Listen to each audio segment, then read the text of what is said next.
বিশ্বনবী মেরাজে গেলেন, মেরাজ থেকে ফিরে আসলেন।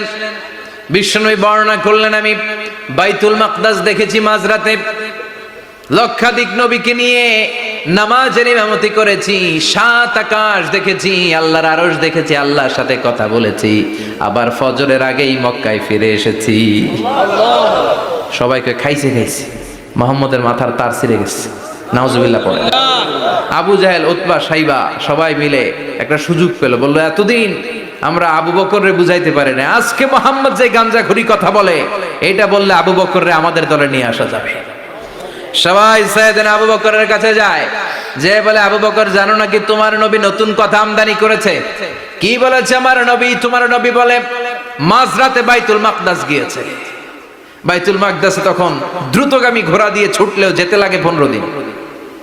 অ্যাবাউট টার্ন কাম ব্যাক, ফিরে আসতে আরো 15 দিন, মোট কয় দিন? 1 মাস, যেতে আসতে 1 মাস। তোমার নবী মাঝরাতে নাকি বাইতুল মুকাদ্দাসে ইমামতি করছে, 7 আকাশ ঘুরেছে, আল্লাহর আরশ দেখেছে, আল্লাহর সাথে কথা বলেছে, আবার ভোর হওয়ার আগে নাকি মক্কার জমিনে ফিরে এসেছে।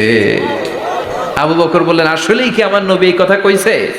সবাই এক বাক্যে বলে হ্যাঁ, তোমার নবী মুহাম্মদ এই কথা বলেছে। আবু বকর দ্ব্যর্থহীন কণ্ঠে ঘোষণা করে দিলেন, আমার নবী যদি এই কথা বলে থাকে, আমার নবী সত্য বলেছে,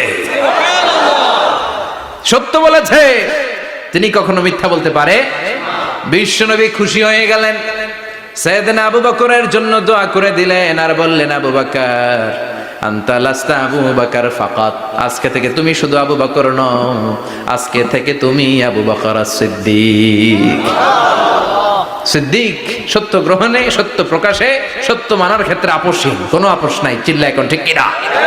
সে আল্লাহ বললেন ওয়াযকুর ফিল কিতাবি ইব্রাহিম ইন্নাহু কানা সিদ্দিকান নাবিয়্যা। ও নবী, আপনার এই কোরআনের ভেতরে আমার খলিলের নামটা রাখেন, কারণ আমার খলিল যেন তেন কোনো নবী নয়, সাধারণ পয়গম্বর নয়, আমার নবী ইব্রাহিম হলো সিদ্দিক, সত্য প্রকাশে আপোষহীন। এজন্য আল্লাহ খুশি হয়ে ওনার একটা টাইটেল দিলেন, টাইটেলটা হলো খলিল। ওয়াত্তাখাযাল্লাহু ইব্রাহিমা, চিল্লায় বলেন ওয়াত্তাখাযাল্লাহু ইব্রাহিমা, আমি ইব্রাহিমকে খলিল বানিয়েছি। খলিল মানে দোস্ত।